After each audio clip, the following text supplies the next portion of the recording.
Local connection we've been talking about to this story out of Madison this morning. Authorities are still searching for a suspected arsonist, believed to have set about 3 fires sort of near the state capitol. A couple of dumpster fires, but more significantly, also accused of torching a home that's been converted sort of into apartments, right, where 6 UW-Madison students have been staying. 4 of them are from our area, 3 of them from Franklin High School. And right now, one of them on the line with us this morning. Carly Lehman is a student at UW. Good morning, Carly. Good morning. Tough story to tell, so take us inside the house. Early yesterday morning, fire woke you guys up?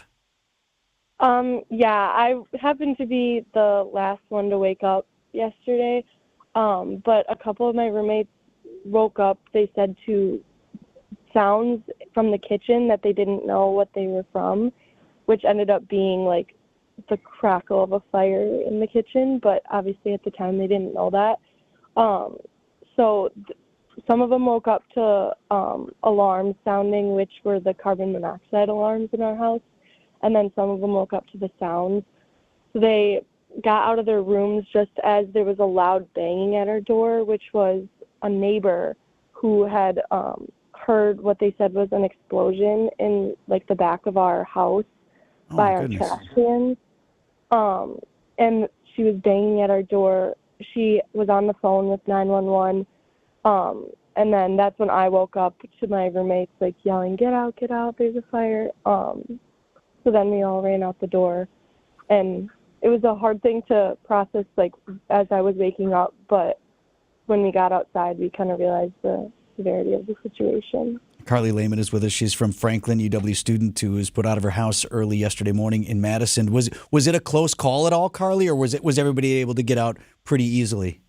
Everyone was definitely able to get out, but we were told by the firefighters that if we had waited even 5 more minutes to call 911, that our house would have been in a much worse state than it is right now. They said it would have spread to the houses around us as well. So it did really take the girl noticing it, like one of our neighbors who lived behind us, who was able to call 911 right when she saw it, rather than us having to call it once we got outside. I think made a big difference in the response time. Carly, what is the state of the house and of all your stuff? Not good. The fire was in the back of the house, so it worked its way like on the back of the kitchen and then up to the second floor where my bedroom was, and then it came into the attic. So it seemed like the big fire was in the attic, and it kind of destroyed a lot of the second floor, like from the top down. So, but all of the bedrooms are in the same state due to the smoke, like the smoke damage to all of our things. We weren't able to take much from the house. Yeah, honestly. I can imagine. We have like some things, and a lot of us got a lot of our clothes out, but again, we don't know if we'll be able to like get all the smoke damage out of our things. We're talking with Carly Lehman in Madison. She's a UW student. She and her 5 roommates were put out of their house early morning yesterday with a fire. So I understand it's been really hard for you all to try to find someplace. I mean, I guess there's short term, right? Where do we stay tonight, tomorrow night? And then long term, where are you all going to stay for the rest of the school year? Yeah, we have been blessed with a lot of good friends around us that have offered their place. And last night we stayed with one of our friends in their houses. They've been super awesome. But right now I think we're mainly looking at an apartment building called Olive, who is offering us like a rent reduced apartment. We have 2 apartments now, so we're going to split up 3 and 3 now. But I mean, they're right next to each other, so it's really nice. So we've been lucky that we've had another option, just because if anyone knows UW-Madison, the housing market is crazy. So, yeah. What are you studying, if you don't mind us asking? I just started nursing school.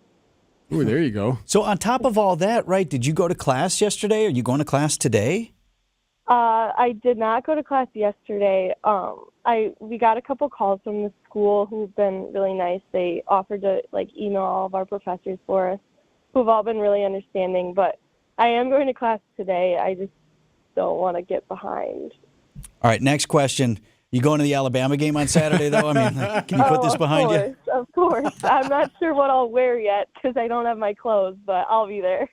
Good for you. On Wisconsin. Carly Lehman, sorry we had to talk under these circumstances. Yeah. We'll see if we can get you some help, you and your roommates there.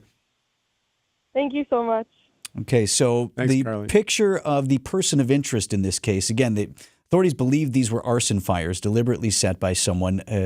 Picture of that person of interest is up online in our coverage with this story at WTMJ.com, as well as a GoFundMe page if you want to help those Badgers who are trying to get on their feet. A lot of them lost a lot of things, still not sure what their financial situation is going to be as they look for this new housing as well. So just text the word FIRE to 855-616-1620. We can send you the link or check it out online at WTMJ.com.